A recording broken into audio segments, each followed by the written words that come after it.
கலாத்தியர் 5:22-23 வாசிப்போம். கலாத்தியர் 5:22-23. யாராவது ஒரு சத்தமாக வாசிப்போமா?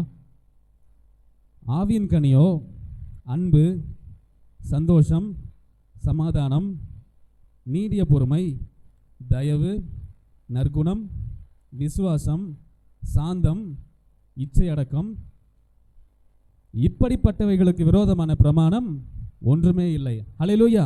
கண்களை மூடி ஜெபிப்போம். கர்த்தாவே, இந்த நல்ல வார்த்தைக்காக நன்றி. இந்த காலை வேளையில் ஆண்டவர் ஆவின் கனியை பற்றி அநேக காரியங்களை எங்களுக்கு நீ கற்றுக் கொடுத்திருக்கிறீர் தகப்பனே.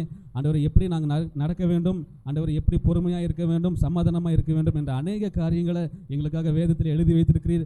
அதன்படி நாங்கள் தியானிக்க, அதன்படி நடக்க எங்களுக்கு நல்ல ஞானத்தையும் அறிவையும் கொடுக்கும்படியாக ஜெபிக்கிறோம். இயேசு நாமத்தில் ஜெபிக்கிறோம் பிதாவே.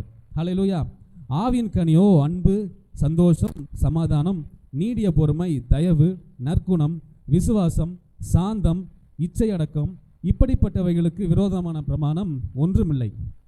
இங்கிலீஷில் போட்டிருக்கு, but the fruit of the spirit is love, joy, peace, patience, kindness, goodness, faithfulness, gentleness and self control. இப்போ இத்தனை வகையாக நம்ம அதில் வாசிக்கிறோம். அன்பை குறித்து அநேக காரியங்களை நம்ம கேட்டிருக்கோம். சந்தோஷத்தை குறித்து நம்ம பிரசங்கங்களிலே அதிகமாக நம்ம கேட்டிருக்கிறோம். சமாதானத்தை குறித்து, நீடிய பொறுமை குறித்து, தயவு, நற்குணம், விசுவாசம், இதெல்லாம் இருக்குது. நான் இதை வாசிக்கும் போது நான் எதை பற்றி பேசணும்னு நான் முடிவெடுத்தேன் அப்படின்னா, இச்சை அடக்கம்னு கடைசியில் ஒன்று இருக்குது பார்த்தீங்களா? தமிழில் இச்சை அடக்கம் என்று போடப்பட்டிருக்கின்றது. இங்கிலீஷில் பார்த்தீங்கன்னா செல்ஃப் கண்ட்ரோல். செல்ஃப் கண்ட்ரோலுக்கு அநேக வார்த்தைகள். இச்சை அடக்கம் தமிழில் செல்ஃப் கண்ட்ரோல் அப்படின்னா என்னென்ன வார்த்தைகள் நம்ம கூறலாம்? நீங்கள் ஏதாச்சும் ஐடியாஸ் இருக்கா உங்களுக்கு? சுய அடக்கம், வேறு ஏதாச்சும் வார்த்தைகள் இருக்கா தெரியுமா? Self control. செல்ஃப் கண்ட்ரோல்னா என்ன? யாருக்காச்சும் ஐடியா இருக்கா? செல்ஃப் கண்ட்ரோல் அப்படின்னா நம்மளை கண்ட்ரோல், அதாவது சோதனையின் நேரத்தில் நம்மளே கண்ட்ரோல் பண்ணுறது. ஆமேன். தேவனுடைய வார்த்தையின்படி நடக்கும்போது அது நம்ம அநேக காரியங்களை நம்மளுக்கு கற்றுக் கொடுத்துருக்கிறது. அந்த வார்த்தையை கேட்டு ஒழுக்கமாக, இன்னொரு வார்த்தையை சொல்லலாம், ஒழுக்கமாக நடக்கிறது. ஆமேன். மாம்சத்தின்படி வழிமாறி போகாமல் ஒழுக்கமாக நடக்கிறது கூட செல்ஃப் கண்ட்ரோல். வார்த்தையின்படி நடக்கிறது கூட செல்ஃப் கண்ட்ரோல்னு சொல்லலாம். வேறு எதுவும் வார்த்தைகள் உங்களுக்கு தெரியுமா செல்ஃப் கண்ட்ரோலுக்கு? Disciplined life. டிசிப்ளினா ஒழுக்கமாக, அதையும் கூறலாம். ஸோ இந்த செல்ஃப் கண்ட்ரோல் இதை பற்றி தான் நான் பேசலாம் என்று முடிவெடுத்தேன். இந்த செல்ஃப் கண்ட்ரோல் எந்தெந்த பகுதிகளில் நம்ம வாழ்க்கையில் வேணும் அப்படின்னு ஏதாச்சும் உங்களுக்கு ஐடியாஸ் இருக்கா? நம்ம குடும்பத்தில் கணவன் மனைவிக்கு உள்ள ரிலேஷன்ஷிப்பில் செல்ஃப் கண்ட்ரோல் வேணும். ஆமேன். கணவன் ஏதாச்சும் கூறும்போது நம்ம மனைவி சில நேரங்களிலே பொறுத்து போகணும். அதே மாதிரி மனைவியும் சில நேரங்களிலே கணவன் தெரியாமையோ தெரிஞ்சோ கோவப்படும் போது நம்ம சண்டையை வளர்க்காமல் அமைதியாக இருக்க பழகிக்கொள்ளணும். இதெல்லாம் செல்ஃப் கண்ட்ரோல். சரி, வேறு என்ன? பேசும்போது நம்ம அநேக காரியங்களில் சர்ச்சில் பேசுகிறோம், நான் வெளியில் ஆஃபீஸில் பேசுகிறீங்க, பைபிள் காலேஜில் பேசுகிறீங்க, நீ ஊழியக்காரர்கள் மத்தியில் பேசுகிறீங்க, உறவினர்கள் மத்தியில் போகும்போது பேசுகிறீங்க. அங்கே நம்ம என்ன மாதிரி வார்த்தைகளை பேசுகிறோம்? கண்ட்ரோல்டாக பேசுகிறோமா? ஆவிக்குரிய வார்த்தைகளை பேசுகிறோமா? இல்லை வாய்க்கு வந்த வார்த்தைகளை எல்லாம் இஷ்டப்படி பேசுகிறோமா? அதில் செல்ஃப் கண்ட்ரோல் வேணும். சாப்பிட்றதுல செல்ஃப் கண்ட்ரோல் வேணும். இஷ்டப்படி என்னைக்கு புரோட்டா சாப்பிடக்கூடாது முடிவெடுக்கிறோமோ அன்றைக்கி தான் அந்த பைக்கில் கிராஸ் பண்ணும்போது அப்படியே எண்ணெயை ஊற்றி அப்படியே முருகலாக போடும்போது நமக்கு அப்படியே சோதனை தூண்டி என்ன பண்ணுவோம்? அன்றைக்கி தான் டயட் பிளான்லாம் போட்டிருப்போம். அன்றைக்கி அந்த ஹோட்டலில் போய் 3 புரோட்டா, ஆஃப் கிரில்லு சாப்பிடாம வரவே மாட்டோம். அப்படியே சில நேரத்தில் புரோட்டா சாப்பிடக்கூடாதுன்னு போனால் கூட நம்ம இட்லி மட்டும் சாப்பிட்டு வருவோம், சப்பாத்தி மட்டும் சாப்பிட்டு வருவோம். உள்ளே போனால் கூட நம்ம என்ன பண்ணுவோம்? 2 புரோட்டா வைங்க, சாப்பிட்டுக்குவோம். எத்தனை பேர் இந்த மாதிரி பண்ணியிருக்கீங்க? புரோட்டாவோ இல்லை உங்களுக்கு பிடிச்ச, நான் புரோட்டான்னு ஃபார் எக்ஸாம்பிளுக்கு சொல்கிறேன், உங்களுக்கு பிடித்த எந்த உணவாக இருந்தாலும் அப்படி தான் நீங்கள் செய்கிறீங்க. அநேக வேளையில் நம்ம தவறி அந்த சோதனையில் நம்ம ஜெயிக்க முடியாமல் போயிடும். ஸோ உணவில், கோவத்தில் செல்ஃப் கண்ட்ரோல் இருக்கோமா? டபா பட்டான்னு கோவப்படுறது, எடுத்தோன்னே சாதாரண சின்ன விஷயத்துக்கு கோவப்படுறோமா? அப்படி அதுக்கு ஒரு கண்ட்ரோல் இருக்குது. அது வேதத்தில் ஆண்டவர் சொல்லியிருக்காரு, இதெல்லாம் நீ கண்ட்ரோலாக இருக்கணும். அப்போ தான் நீ தேவனுடைய பிள்ளையா நீ இருக்க முடியும். அப்போ தான் உலகம் நம்மை பார்க்கும் பொழுது ஒரு டிசிப்ளின்டு, செல்ஃப் கண்ட்ரோல்டு, ஒரு இச்சை அடக்கம் உள்ள ஒரு விசுவாசியாக நம்மளை பார்ப்பார்கள். இதில் எல்லாத்தையும் நம்ம செய்யாமல் இருந்தோம் அப்படின்னா ஒரு தூய்மையான பாதையில் நம்ம நடக்கும்போது நிறைய அவப்பெயர்களை நமக்கு உண்டு பண்ணும். ஆமென். அதுதான். அப்புறம் குடும்ப உறவில், ஆஃபீஸில், இந்த மாதிரி நிறையா சொல்லிகிட்டே போகலாம். இந்த செல்ஃப் கண்ட்ரோல்ன்றது இப்போ உள்ளது இல்லை, ஆதாம் ஏவாள் காலத்திலேயே அவங்க தவறு விட்டது தான் செல்ஃப் கண்ட்ரோல்.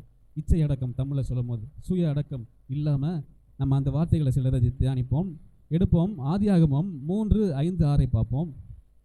ஆதியாகமம் 3ஆம் அதிகாரம் 5-6 வாசிப்போம்.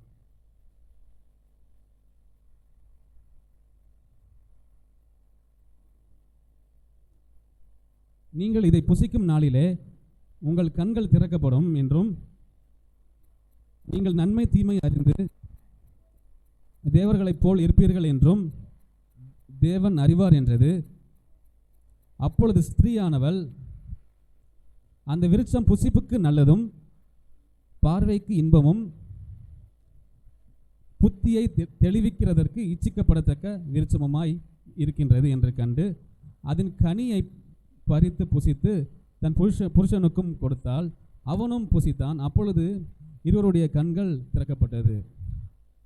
பாருங்க, ஆதாம் ஏவாளை ஆண்டவர் உண்டு பண்ணி ரொம்ப ஒரு வெற்றிகரமான, ஒரு பரிசுத்தமான, ஒரு தூய்மையான, ஒரு செழிப்பான, ஒரு சமாதானமான வாழ்க்கையை கொடுத்துருந்தார். ஆமென். அவங்களுக்கு எந்த பாவமும் அறியாமல் இருந்தாங்க.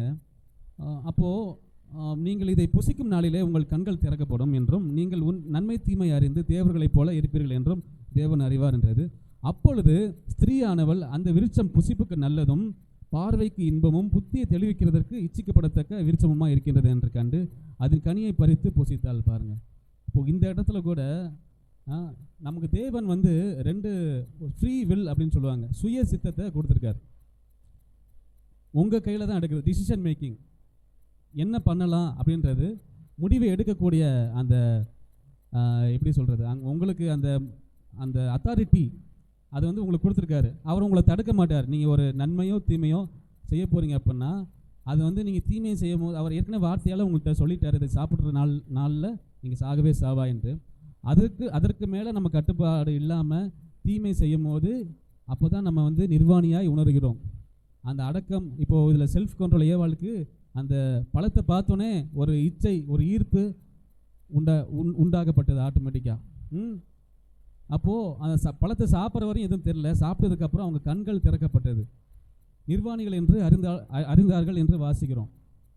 எவ்வளோ பெரிய தேவனுடைய திட்டத்தை ஒரு சாதாரண ஒரு செல்ஃப் கண்ட்ரோல், நம்ம சாதாரண வார்த்தையாக பார்க்குறோம். அநேகர் இதை பற்றி பேச மாட்டாங்க, ஒரு சின்ன ஒரு டாபிக் தான் அது.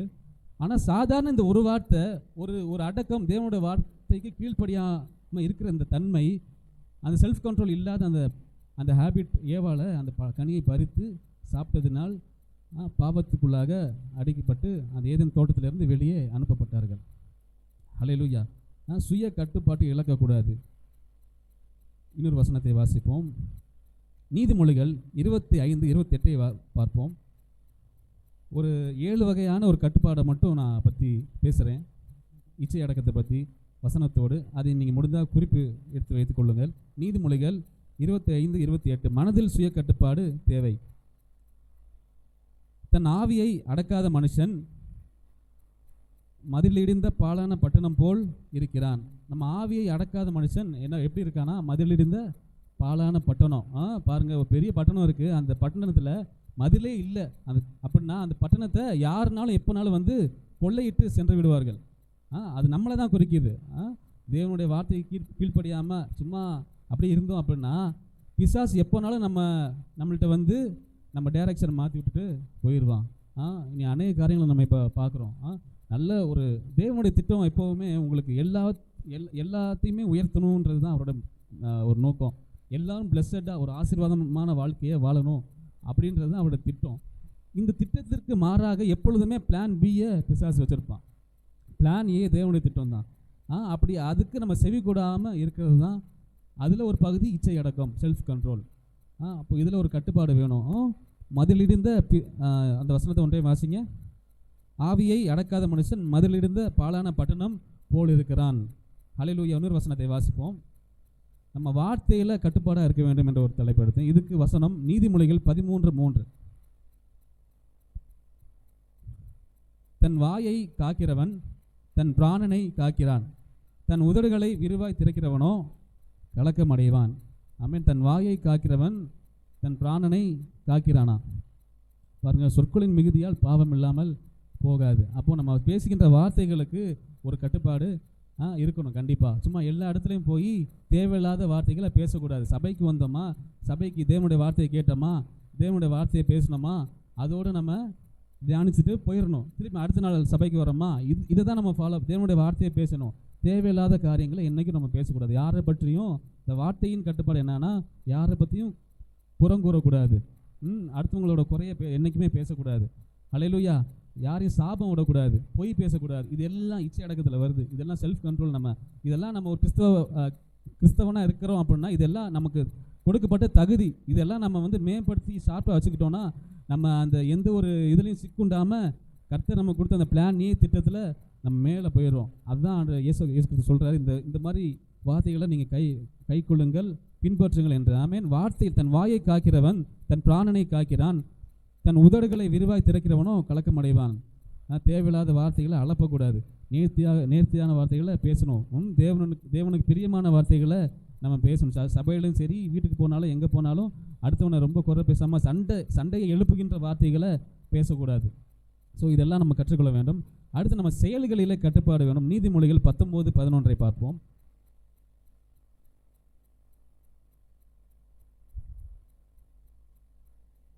நீதிமொழிகள் 19:11.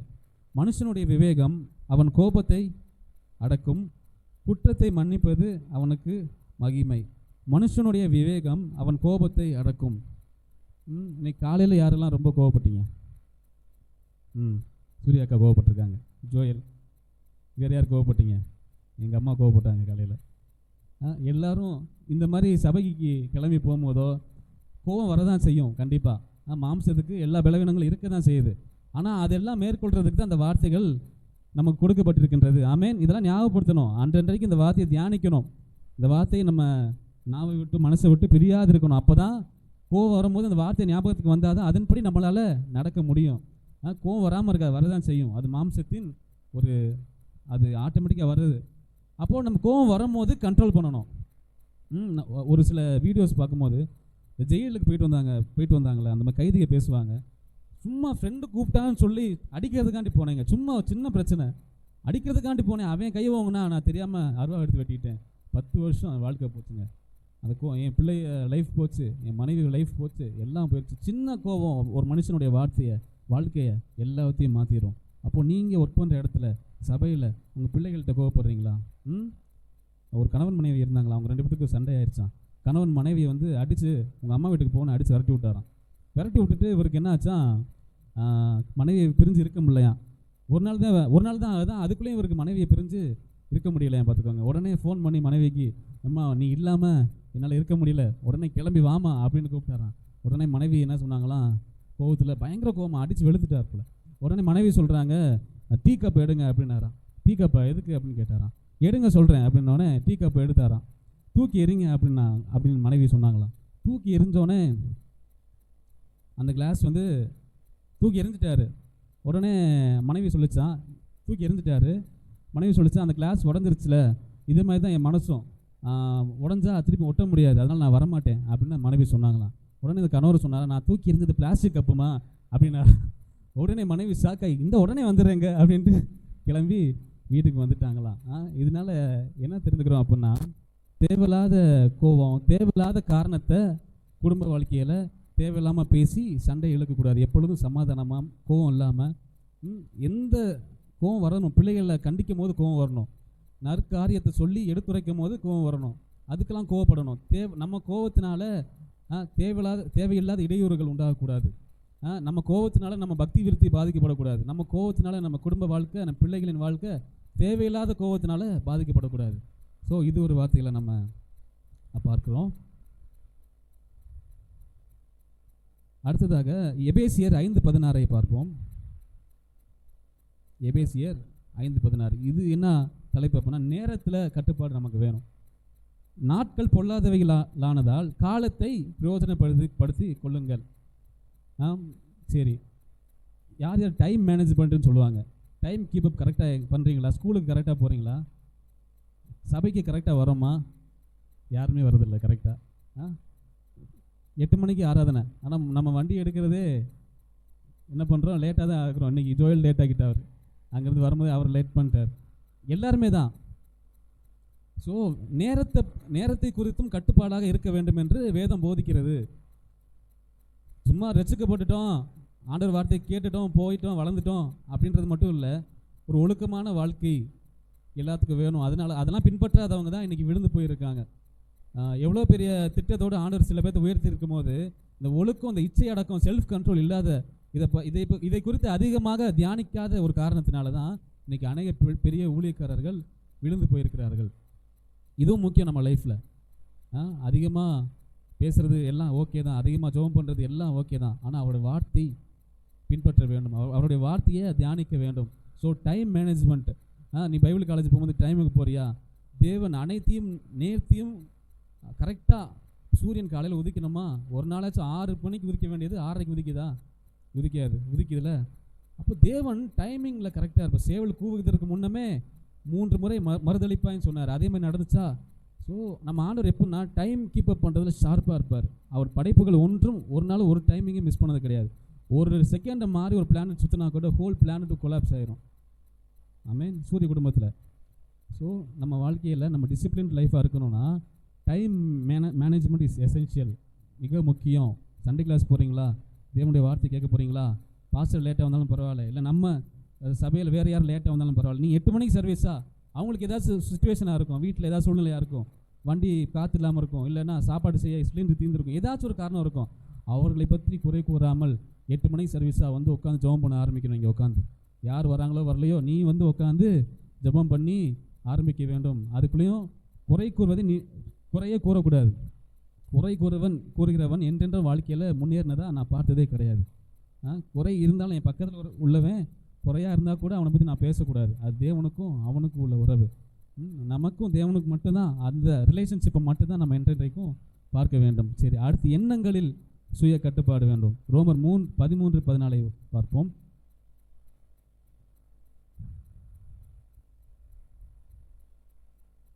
ரோமர் 13:14. துர் இச்சைக்கு இடமாக உடலை பேணாமல் இருந்து கர்த்தராகிய இயேசு கிறிஸ்துவை தரித்துக் கொள்ளுங்கள்.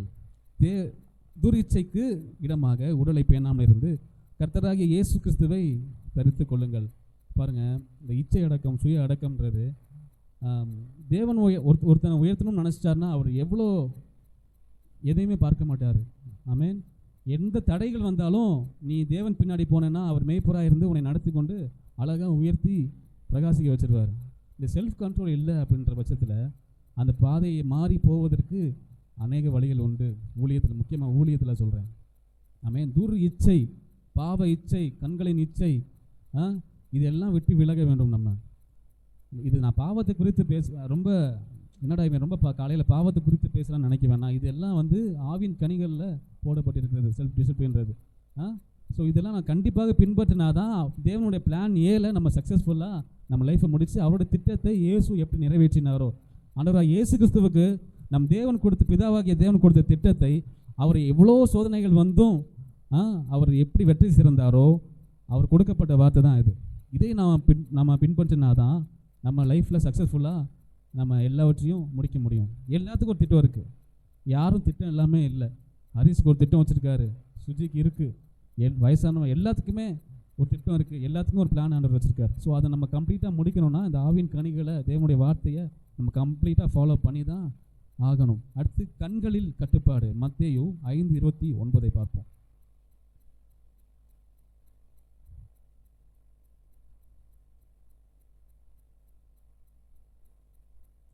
மத்தேயு 5:29.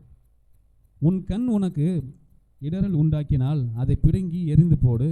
உன் சரீரம் முழுவதும் நரகத்தில் தள்ளப்படுவதை பார்க்கிலும் உன் அவயங்களில் ஒன்று கெட்டுப்போவது நலமாயிருக்கும். உன் கண் உனக்கு இடரல் உண்டாக்கினால் அதை பிடுங்கி எரிந்து போடு. கண்களிலே கட்டுப்பாடு வேணும். ஹல்லேலூயா. நம்ம எதை பார்க்கின்றோம் எல்லாத்தையும் நம்ம செல்லை திறந்தா பைபிளை வாசிக்கலான்னு உட்காரும் போது தான் செல்லில் ஒரு நோட்டிஃபிகேஷன் டிங்னு ஒரு பெல் அடிக்கும். இப்போ நம்ம என்னடா பெல் அடிக்குது, என்ன மெசேஜ் மட்டும் பார்த்துருவோம் அப்படின்ட்டு செல் எடுப்போம், நோட்டிஃபிகேஷன் ஓப்பன் பண்ணுவோம். உங்கள் ஃப்ரெண்டு யாராச்சும் ஒரு போஸ்ட் பண்ணியிருப்பாங்க டூருக்கு போய்ட்டு, அப்படியே டூர் போனது ஃபோட்டோ ஓப்பன் பண்ணுவோம். இது நல்லா இருக்கே, அம்மா இங்கே பாருமான்ட்டு ஒய்ஃபை கூப்பிடுவோம், பிள்ளைகளை கூப்பிடுவோம். அப்படி நீ வேதத்தை திறந்தது அப்படியே போயிடும். இந்த மாதிரி உங்களை டைவர்ட் பண்ணுறதுக்கு பிசாசு பல வழிகளை இப்படி தான் கொண்டு வருவான். அப்போது நம்ம எதை பார்க்கின்றோம், கண்களில் கட்டுப்பாடு வேணும். ஆமென். எதையாவது அடுத்தவங்க பொருளை பார்த்து கண்களால் பார்த்து பொறாமை கொள்ள கூடாது. அது கண்களின் இச்சை. இதை குறித்து அதிகமாக நம்ம கவனமாக இருக்க வேண்டியது வேதம் அதான் சொல்லுது. ஹல்லேலூயா. ஓகே, இன்னொரு வசனத்தை வாசித்து பார்ப்போம். 1 தெசலோனிக்கேயர் 4:3-5 பார்ப்போம். பாவ இச்சைகளில் ஒரு கட்டுப்பாடு. நீங்கள் பரிசுத்தம் உள்ளவர்களாக வேண்டும் என்பதே தேவனுடைய சித்தமாக இருக்கிறது. ஸோ தேவனுடைய சித்தம் என்ன? நம்ம பரிசுத்தம் உள்ளவர்களாக வேண்டும் என்பதே தேவனுடைய பிரதானமான ஒரு சித்தம்.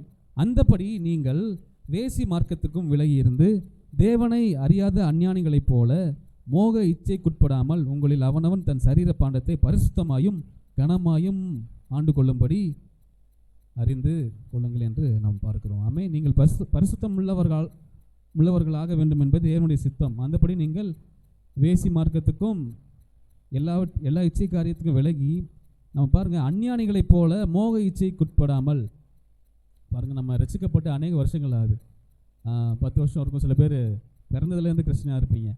இத்தனை நாட்கள் நம்ம தேவனுடைய வார்த்தைகளை கேட்டோம். நம்ம வழி மாறி அஞ்ஞானிகளைப் போல, பேதைகளைப் போல, முட்டாள்களைப் போல தேவனுடைய சித்தத்தை விட்டுட்டு வழி விலகி போகிற அந்த வேலை இருக்கக்கூடாதுன்னு இந்த வார்த்தைகளை பார்க்குறோம். எத்தனை வார்த்தைகளை தினமும் தியானிக்கிறோம்.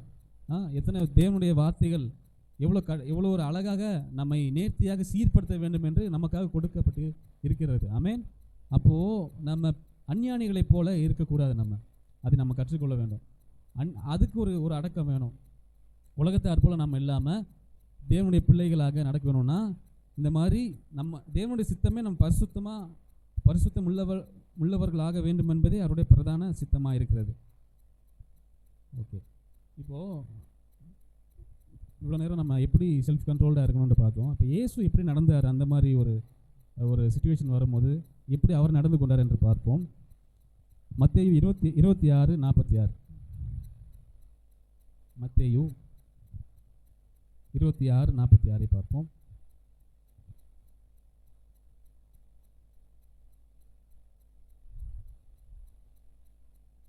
என்னை காட்டி கொடுக்கிறவன் இதோ வந்துவிட்டான், எழுந்திருங்கள் போவோம் என்றார். அவர் இப்படி பேசுகையில் 12 ஒருவனாகிய யூதாஸ் வந்தான். அவனோட கூட பிரதான ஆசாரியரும் ஜனத்தின் மூப்பரும் அனுப்பின திரளான பட்டயங்களையும் தடியையும் பிடித்து கொண்டு வந்தார்கள். பாருங்க, என்னை காட்டி கொடுக்கிறவன் ஏதோ வந்து விட்டான், எழுந்திருங்கள் போவோம் என்றார். பாருங்க, ஆண்டவராகிய இயேசு கிறிஸ்துவுக்கு அவருக்கு ஏற்கனவே தெரியும் யார் காட்டி கொடுக்க போறான்னு. அவர் சொல்லிட்டார், யூதாஸ் தான் அதை பண்ண போறான்ட்டு நல்லாவே தெரியும். அவர் இப்படி பேசுகையில் 12 ஒருவனாகிய யூதாஸ் வந்தான். அவனோட கூட பிரதான ஆசாரியர் ஜனத்தின் மூப்பர் அனுப்பின திரளான ஜனங்கள் பட்டயங்களையும் தடியையும் பிடித்து கொண்டு வந்தார்கள். அவரை காட்டி கொடுக்கிறவன் நான் எவனை முத்தம் செய்வேனோ அவன்தான் அவனை பிடித்து கொள்ளுங்கள் என்று சொல்லி அவரை முத்தம் செய்தான் யூதாஸ் காரியோத். பாருங்க, இந்த யூதாஸ் வந்து என்ன, இயேசுவினுடைய ஒரு கொடூரமான மரணத்திற்கு ஒரு காரணமான ஒரு பாத்திரம் யூதாஸ் காரியோத். ஆமென். அவன் காட்டி கொடுத்து தான் இயேசுவை வந்து சிலுவையில் அடித்து நமக்காக ஆண்டவர் வந்து சாபமாகி உயிரோடு எழுந்தார். பாருங்கள், உங்களை நம்ம ப்ராக்டிக்கல் லைஃப்பில் பார்ப்போம். உங்கள் மேலே நீங்கள் எதுவுமே செய்யாமையே உங்கள் மேலே பலி போகிறதுக்காண்டி ஒருத்தன் வந்து பொய் சாட்சியா ஒருத்தன் வந்து உங்களை சொல்கிறான், இவன் தான் அந்த கொலையை செஞ்சான், இவன் தான் முழு பிரச்சனைக்கு காரணம் அப்படின்னு உங்கள்கிட்ட வந்து சொன்னால் நீங்கள் எப்படி ரியாக்ட் பண்ணுவீங்க? யூதாஸை பார்த்து ஆண்டவர் என்ன சொன்னார் தெரியுமா? இயேசு அவனை நோக்கி சிநேகிதனே என்னத்திற்காக வந்திருக்கிறாய் என்றார். இந்த இடத்துல அவரோட அந்த கண்ட்ரோலை பார்க்குறோம். அவர் நினச்சா அவர் மறைஞ்சு போயிடலாம். அந்த இடத்துல நினச்சா ஒரு வார்த்தையினால் அவனை கொன்று போடலாம். அவர் கையை அசைஞ்சா அநேக தேவதூதர்கள் வந்து அந்த இடத்தையே ஒன்றும் இல்லாமல் பண்ணிடுவாங்க. ஆனால் இயேசு தேவனுடைய பிதாவாகிய சித்தத்தை நிறைவேற்றும்படியாக எவ்வளோ செல்ஃப் கண்ட்ரோல்டாக இருந்தார்ன்றதை சொல்கிறதுக்கு தான் இந்த வார்த்தையை நான் சொல்கிறேன். ஒருத்தன் வந்து இவன் தான் பிடிச்சிக்கோங்க, அதை முத்தம் கொடுத்து காட்டி கொடுக்குறான். அப்போ அவனை பார்த்து சிநேகிதனே வா அப்படின்றார். அந்த அன்பு நமக்கு இருக்கணும். விரோதியை நம்ம சிநேகிக்கணும். செல்ஃப் கண்ட்ரோல்டாக ஆண்டவர் ஏன் இருந்தார்னா அவரோட பிளான், அவர் திட்டம், பிதாவினுடைய திட்டத்தை நிறைவேற்றணும். அதற்காண்டி அவ்வளோ ஒரு அன்பாக இருக்கிறார். ஹல்லேலூயா, ஹல்லேலூயா. தூங்குறவங்க ஒரு ஹல்லேலூயா சொல்லுங்கள். எல்லாம் முழுசுதான் இருக்கீங்க. பாருங்கள், 50வது வசனத்தை பார்ப்போம். அப்பொழுது இயேசுவோடு இருந்தவர்களில் ஒருவன் கை நீட்டி தன் தன் பட்டயத்தை உருவி பிரதான ஆசாரியனுடைய வேலைக்காரனை காதர வெட்டினான். அப்பொழுது இயேசு அவனை நோக்கி, உன் பட்டயத்தை திரும்ப உரையிலே போடு, பட்டயத்தை எடுக்கிற யாவரும் பட்டயத்தாலே மடிந்து போவார்கள். பாருங்கள், அங்கே ஒருத்தன் செல்ஃப் கண்ட்ரோலை லூஸ் பண்ணுறான். அவ்வளோ நாள் இயேசு கூட இருந்து அவருடைய அன்பின் போதகத்தை எல்லாம் கேட்டவன் யூதாசை கட்டிப்பிடிச்சு முத்தம் கொடுக்கும்போது கூட இயேசு ஸ்நேகிதனே தான் சொல்கிறாரு. அவ்வளோ அன்பான ஒரு தேவன் கூட இருந்தவன் என்ன பண்ணிட்டான்? செல்ஃப் கண்ட்ரோலை இழந்துட்டான். இயேசுப்பா கூட இருந்தவனே அவ்வளோ ஒரு லாஸ் ஆஃப் கண்ட்ரோலில் இருக்கான். அப்போது ஆண்டவர் என்ன சொல்கிறாரு? அப்பொழுது இயேசு அவனை நோக்கி, உன் பட்டயத்தை திரும்ப உரையிலே போடு, பட்டயத்தை எடுக்கிற யாவரும் பட்டயத்தாலே மடிந்து போவார்கள். பாருங்கள், நம்மளை வேணும்னே சண்டைக்கு இழுப்பாங்க. தேவனுடைய திட்டத்தை நிறைவேற்றக்கூடாது என்ற நோக்கத்துக்காகவே நீ உன் தரத்துலேருந்து இறங்கி வான்றதுக்காண்டி உன் செல்ஃப் அந்த சுயத்தை உன்னை உசுப்பேற்றி உன்னை எவ்வளோ திட்டி நீ எவ்வளோ கேவலமான உள்ளான மனுஷன் மாம்சத்தை கொண்டு வர்றதுக்கு உலகம் ஆயத்தமாக இருக்கிறது. ஏசப்பாவை அப்படி தான் பண்ணாங்க. நீ வா, அவரை திட்டாத வார்த்தையே கிடையாது. அவரை பார்த்து சிரித்தாங்க, வஸ்திரத்தை பங்கு போட்டார்கள், முள்முடி வச்சாங்க அவர் தலையில். பாருங்கள், நீ யூதரோட ராஜாவே வாழ்க என்று பரியாசம் பண்ணினார்கள். கசப்பு கலந்த காடியை அவருக்கு குடிக்க கொடுத்தாங்க. பாருங்கள், தேவாலயத்தை இடித்து 3 நாளைக்குள்ளே கட்டுகிறவனே, உன்னை நீயே ரட்சித்துக்கொள் என்று நீ தேவனுடைய குமாரனே ஆனால் சிலுவையிலிருந்து இறங்கி வா என்று அவரை தூஷித்தார்கள். மற்றவர்களை ரட்சித்தான், ஆனால் தன்னைத்தானே ரட்சித்துக்கொள்ள திராணி இல்லை. இவன் இஸ்ரவேலின் ராஜாவானால் சிலுவையிலிருந்து இறங்கி வரட்டும், வந்தால் விசுவாசிப்போம். இவ்வளோ ஒரு வார்த்தைகளை ஆண்டவர் கேட்டோம். அவர் எவ்வளோ கண்ட்ரோல்டாக அவரோட சுயத்தை, அவர் ராஜாதி ராஜா, சர்வ சேனைகளையும் அவர் படைத்த தேவன். அவர் சொல்கிறார், ஆனால் 53வது வசனத்தில், நான் இப்பொழுது பிதாவை வேண்டிக் கொண்டால் அவர் 12 லேகியோனுக்கும் அதிகமான தூதரை என்னிடத்தில் அனுப்ப மாட்டாரோ என்று நினைக்கிறாயோ அப்படின்ட்டு அது காதை வெட்டினவன்ட்டு சொல்கிறார். கையை எடுக்காத, நீ மாம்சத்தில் ரியாக்ட் பண்ணாத, அன்புனால ரியாக்ட் பண்ண, உன்னோட சுயத்தினால ரியாக்ட் பண்ண அப்படின்னா அது என்ன சொல்கிறாரு? பட்டயத்தை எடுக்கிறவன் பட்டயத்தால் தான் சாவான். உன் சுயத்தினால உலகத்தில் நீ போராடணும்னு நினச்சேன்னா அது என்றைக்குமே தோல்வி தான். அது என்றைக்குமே சாவுக்கு ஏதுவாக தான் இருக்கும். உன்னோட மாம்ச கிரியைகளை வெளிப்படுத்தி நீ ஜெயிக்கணும்னு நினச்சேன்னா உன்னால் முடியாது. அதுதான் சொல்கிறார், நான் இப்பொழுது பிதாவை வேண்டிக் கொண்டால் அவர் 12 லேகியோனுக்கு அதிகமான தூதரை என் இடத்துல அனுப்ப மாட்டாரோ என்று நினைக்கிறாயா? நான் நினச்சேன்னா இந்த ஒட்டுமொத்த இந்த சேனையுமே கவிழ்த்து போட என் பிதாவால் முடியும். ஒரு வார்த்தை சொன்னால் போதும். நான் ஏன் அதெல்லாம் செய்யலை? பிதாவுடைய சித்தத்தை நான் நிறைவேற்றி வேண்டும், நீங்கள் எல்லாம் ரட்சிக்கப்பட வேணும். அதுதான் ஆண்டவர் சொல்கிறார். அப்போது அவர் எவ்வளோ ஒரு செல்ஃப் கண்ட்ரோல்டாக இச்சை அடக்கம் அந்த சோதனையை ஜெயிக்கணும் என்ற ஒரு கோலோடு அவர் இருந்திருக்காரு. ஸோ நமக்கு அந்த மாதிரி ஒரு கண்ட்ரோல் இருக்கா அப்படின்னு நம்ம யோசித்து பார்க்க வேணும். ஆமேன். எத்தனை பேருக்கு புரியுது? இது புரியுதா எல்லாத்துக்கும்? அலையில் 100 வசனத்தை பார்ப்போம். பாருங்கள், தேவனுடைய சித்தத்தை தடுக்க உன் சுய கட்டுப்பாட்டை இழக்க முற்படுவார்கள். உன் கூட இருக்கிறவங்களா மேபி இருக்கலாம், உனக்கு உன் வீட்டாரை சத்ருன்னு வாசிக்கிறோம், உன் ஃப்ரெண்ட்ஸாக இருக்கலாம், இல்லை வெளியே பக்கத்து வீட்டுக்காரனாக இருக்கலாம். நீ பாருங்கள், சோசியல் மீடியாவில் அன்றைக்கி ஒரு ஆடியோ கேட்டேன். நீ அவனை குற்றவாளின்னு தீர்க்கிறதுக்கு எதுவுமே வாய்ப்பு இல்லை. ஆனால் நீ என்ன பண்ணு, அவனோட ஃபேஸ்புக் அக்கௌண்ட்டை ஓப்பன் பண்ணி கீழே என்னென்னலாம் திட்ட முடியுமோ திட்டு, ஃபேக் ஐடியில் திட்டுனா அப்படின்னா ஒரு லெவலுக்கு மேலே கெட்ட வார்த்தையில் திட்டும் போது அவன் யாருன்னு அவன் காமிப்பான். அவன் நல்ல பையனாக தான் இருக்கான், ஆனால் அவனுடைய சுயத்தை கொண்டு வரணும்னா அவன் கமெண்ட் பாக்ஸில் போய் நீ என்ன பண்ணு, அவனை பற்றி தரக்குறைவாக பேசுங்கடா, நீங்கள் யாருன்னே தெரியக்கூடாது, பேசுங்க. அப்போ அவனுடைய உண்மையான குணம் வரும்ல. அவன் 2 கெட்ட வார்த்தையில் திட்டும் போது அதை ஸ்க்ரீன்ஷாட் எடுத்து அதே ஃபேஸ்புக்கில் போட்டு அவனை அசிங்கப்படுத்திடலாம். இப்படி தான் பிசாசு உங்கள் உள்ளான அந்த கேரக்டரை வெளிக்கொண்டு உங்களை அசிங்கப்படுத்த வேண்டும் என்று சுற்றி திரிந்து கொண்டிருக்கிறான். முக்கியமாக தேவனுடைய பிள்ளைகளை, அவரால் அபிஷேகம் பண்ணப்பட்டவர்கள், அழைக்கப்பட்டவர்கள் எல்லாத்தையும் நோக்கி ஓடி வந்து கொண்டிருக்கிறான். நம்ம கவனமாக இருக்கணும். என்றைக்குமே சிலுவையில் தொங்கும் போது இத்தனை வார்த்தைகளால் இயேசுவை அவதூறு பேசியும் கூட அவர் கீழே இறங்கி வரல. அவர் ஒரு வார்த்தையினால் யாரும் சிச்சிக்கலை. ஏன்னா உன் சுயத்தை வெளியே கொண்டு வந்துட்டேன்னா, உன் மாம்சத்தில் ரியாக்ட் பண்ணிவிட்டு உன் செல்ஃபில் சுய அடக்கத்தை இழந்து நீ வந்துட்டு அப்படின்னா நீயும் அவனும் ஒன்றாயிருவ.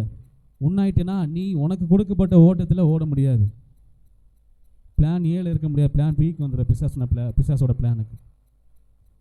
ஸோ செல்ஃப் கண்ட்ரோலை இழக்கவே கூடாது. ஒரு வசனத்தை வாசிப்போம். 1 பேதுரு 5:6 வாசிப்போம். 1 பேதுரு 5:6. 1 பேதுரு 5:6. ஆகையால் ஏற்ற காலத்திலே தேவன் உங்களை உயர்த்தும்படிக்கு அவருடைய பலத்த கைக்குள் அடங்கி இரு. ஆகையால் ஏற்ற காலத்திலே தேவன் உங்களை உயர்த்தும்படிக்கு அவருடைய பலத்த கைக்குள் அடங்கி இரு என்று தேவன் சொல்லுகிறார். இந்த அடங்கி இரு என்ற வார்த்தை எதை குறிக்கின்றது என்றால், இந்த ஆவின் கனி படித்தோம்ல, அதெல்லாம் பின்பற்ற வேண்டும். அதில் உள்ள இந்த இச்சை அடக்கம், செல்ஃப் கண்ட்ரோல், சுய அடக்கத்தை நம்ம ஃபாலோ பண்ணணும். அப்போ தான் ஏற்ற காலத்திலே தேவன் உங்களை உயர்த்தும்படிக்கு பலத்த கைக்குள் அடங்கி இரு. அப்படின்னா அவருடைய வார்த்தைகளை நீ கை கொண்டு, நான் உன்னை உயர்த்தும்படியாக நீ ஒழுக்கமாக இரு. யாருக்கு எந்த மரியாதை கொடுக்க வேணுமோ அந்த மரியாதையை கொடு. வயசானவங்களை மதிக்கணும். என்னென்ன ஃபேமிலியில் என்னென்ன ஒரு ஒழுங்கு இருக்கோ, வேதம் என்ன சொல்லுதோ அதை பின்பற்ற வேண்டும். இஷ்டம் போல் வாழ்ந்துட முடியாது. கிறிஸ்தவன் ஒழுக்கமான, அவர் ரட்சிக்கப்பட்டான் தான், ஆசீர்வதிக்கப்பட்டான், எல்லாம் உண்மைதான். ஆனால் அவன் ஒழுக்கமானவனாகவும் இருக்கணும். அப்போ தான் இவன் இயேசுவனுடையவன் அப்படின்னு நம்மளை சொல்லுவாங்க. அதான் தேவனுக்கு ஒரு நல்ல மதிப்பை உண்டு பண்ணும்.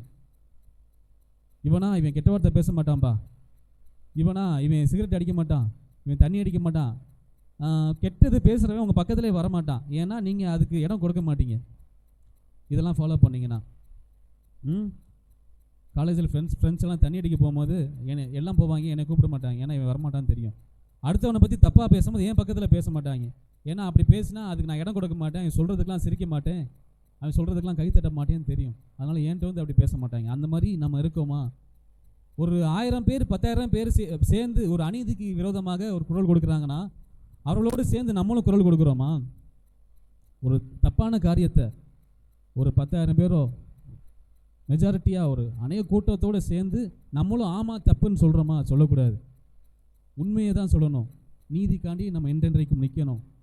மெஜாரிட்டியான மக்கள் இவனை பற்றி தப்பாக சொல்கிறாங்க, நம்மளும் ஆமாம் இவன் செஞ்சுட்டான், ஆமாம் இவன் பாவி தான், ஆமாம் இப்படி செஞ்சிடக்கூடாது பிரதர், அதெல்லாம் உனக்கு தேவையில்லை. நீதிக்காண்டி ஒரு ஆளாக கூட நிற்கலாம். சரிங்களா? அநீதிக்காண்டி மெஜாரிட்டி கூட போய் ஒரு 10,000 பேர் ஆமான்னு சொல்கிறாங்கன்னா அவன் கூட சேர்ந்து நின்று ஆமாம் அப்படின்னு சொல்லாத. தேவனுக்கு விரோதமான காரியம். ஸோ இதுலேயும் நம்ம சுய அடக்கம் கண்டிப்பாக வேண்டும். ஸோ ஆகையால் ஏற்ற காலத்திலே தேவன் உங்களை உயர்த்தும்படிக்கு அவருடைய பலத்த கைக்குள் அடங்கி இருங்கள். செல்ஃப் கண்ட்ரோல், சுய அடக்கம், டிசிப்ளின் லைஃப், இதெல்லாம் உங்களுக்கு வேணும். சரிங்களா? இன்னொரு வார்த்தையை வாசித்து முடிப்போம். எப்படி அவர் பலத்த கைக்குள்ளாக அடங்கி இருப்பது? யோவான் 15:7 வாசிப்போம். யோவான் 15:7. நீங்கள் என்னிலும் என் வார்த்தை உங்களிலும் நிலைத்திருந்தால் நீங்கள் கேட்டுக்கொள்வது எதுவோ உங்களுக்கு செய்யப்படும். பாருங்க, இத்தனை இந்த ஆவியின் கனிகள்லாம் வாசிச்சோம் பார்த்தீங்களா? இதெல்லாம் நம்மளால் ஃபாலோ பண்ண, மாம்சத்தால் ஃபாலோ பண்ண முடியாது. இதெல்லாம் ஆவியோடு சேர்ந்து இந்த வார்த்தைகளை நம்ம வாசித்து தேவனோடு நிலைத்திருந்தால் தான் இந்த காரியத்தில் ஜெயம் கொள்ள முடியும். சரிங்களா? நம்ம மாம்சத்தின்படி முயற்சி பண்ணோன்னா தோல்வி தான். பட் அவரோட வார்த்தையில் நிலைத்திருக்கும் போது அதான் வசனம் சொல்லுது, நீங்கள் என்னிலும் என் வார்த்தை உங்களிலும் நிலைத்திருந்தால் நீங்கள் கேட்டுக்கொள்வது எதுவோ உங்களுக்கு செய்யப்படும். யோவான் 15:5 வாசிப்போம்.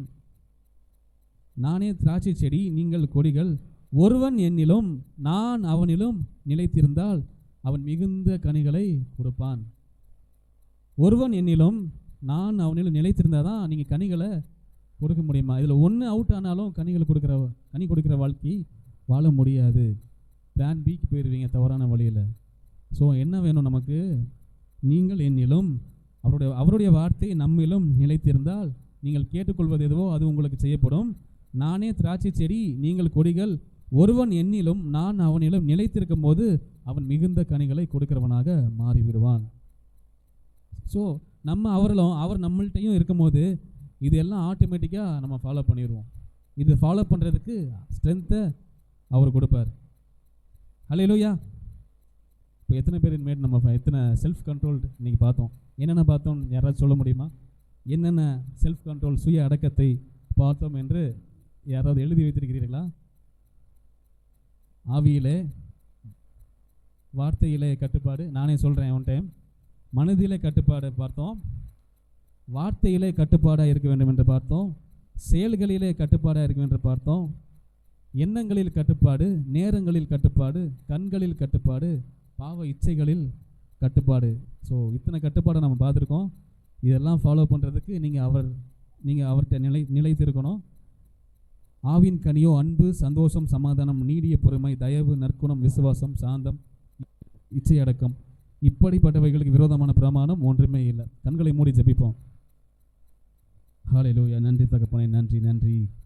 நீர் நல்லவர் தகப்பனே. எங்களுக்காக ஆண்டவரே சகல பாடுகளையும் ஏற்றுக்கொண்டீர். சகல ஆண்டவரே எங்களுக்காக எங்கள் அக்கிரமத்தை, எங்கள் ஆண்டவரே எங்களுடைய நோய்களை எல்லாவற்றையும் சிலுவையில் எங்களுக்காக நீர் ஏற்றுக்கொண்டீர் தகப்பனே. கர்த்தாவே, நாங்கள் எப்படி ஒரு செல்ஃப் கண்ட்ரோல்டு ஒரு டிசிப்ளின் லைஃபாக இருக்க வேண்டும் என்று கலாத்தியர் 5:22 சொல்லப்பட்டிருக்கிறது போல ஆண்டவரே, ஆவின் கனியோ அன்பு, சந்தோஷம், சமாதானம், நீடிய பொறுமை, தயவு, நற்குணம், விசுவாசம், சாந்தம், இச்சையடக்கம், இப்படிப்பட்டவைகளுக்கு விரோதமான பிரமாணம் ஒன்றுமில்லை என்று வாசிக்கிறோம் ஆண்டவரே. ஆண்டவரே, இச்சை அடக்கத்தை பற்றி நாங்கள் பார்த்தோம் ஆண்டவரே. எப்படி மனதில் கட்டுப்பாடாக இருக்கணும், எப்படி வார்த்தையில் கட்டுப்பாடாக இருக்கணும், எப்படி செயல்களிலே கட்டுப்பாடாக இருக்கணும், எப்படி எண்ணங்களில் கட்டுப்பாடாக இருக்கணும், எப்படி நேரங்களில் கட்டுப்பாடாக இருக்கணும், கண்களில் எப்படி கட்டுப்பாடாக இருக்கணும், பாவ இச்சைகளில் எப்படி கட்டுப்பாடாக இருக்கணும் வேண்டும் என்று ஆண்டவரே நாங்கள் அநேக காரியங்களை பார்த்தோம் கர்த்தாவே. ஆண்டவர், இது எல்லாவற்றையும் செய்யத்தக்க ஞானத்தை, பலத்தை, அறிவை எங்களுக்கு கொடுக்க வேண்டும் என்று ஜெபிக்கிறோம். உங்களுடைய வார்த்தையில் நாங்கள் கட்டுப்பாட்டு இருக்க ஆண்டவரை எங்களை பார்க்கிறவர்கள் இவர்கள் தேவனாலே ஆசீர்வதிக்கப்பட்டவர்கள் என்று, இவர்கள் தேவனாலே அபிஷேகிக்கப்பட்டவர்கள் என்று சொல்லத்தக்கதாக ஒரு செல்ஃப் கண்ட்ரோல் லைஃப்பை வாழ எங்களுக்கு நல்ல பலத்தையும் ஞானத்தையும் புத்தியையும் உங்களுடைய அபிஷேகத்தையும் இந்த காலை வேளையில் எங்களுக்கு கொடுக்க முடியாது ஜெபிக்கிறோம் இயேசப்பா. இந்த வார்த்தையை ஆசீர்வதிங்க. இது மீண்டும் மீண்டும் நாங்கள் படித்து நேர்த்தியாக நடக்க ஆண்டவரை நீர் உதவி செய்ய முடியாது ஜெபிக்கிறோம் கர்த்தாவே. அதற்காக நன்றி ஆண்டவரை. இப்பொழுது கூட ஆண்டவரை வந்து ஒவ்வொருவரையும் ஆசீர்வதிங்க ஆண்டவருடைய அபிஷேகத்தினால ஆண்டவரை நிரப்புங்க ஆண்டவரே. தேவைகளை சந்திங்க. இப்பொழுது கூட இந்த வார்த்தையை கேட்ட எல்லார் காதுகளையும் ஆசீர்வதிங்க, குடும்பங்களை ஆசீர்வதிங்க ஆண்டவரே. தேவைகள் எல்லாம் சந்திக்கப்பட முடியாது ஜெபிக்கிறோம். என்னென்னலாம் வேணுமோ ஆண்டவரே இயேசுவின் நாமத்தினால பல மடங்கு அதிகமாக எப்படி ஆண்டவரே நீ ஆபிரகாமை ஆசீர்வதித்தீரோ அதே போல பழுகி பெருகி ஒரு பெருக்கமான ஆசீர்வாதங்களை உண்டாக்க முடியாது ஜெபிக்கிறோம் ஆண்டவரே. எல்லாவற்றையும் உங்களுடைய சமூகத்தில் ஏறெடுக்கிறோம். இயேசுவின் நாமத்தினாலே ஜெபிக்கிறோம் எங்கள் ஜீவனுள்ள நல்ல பரம தகப்பனே. ஆமென் ஆமென்.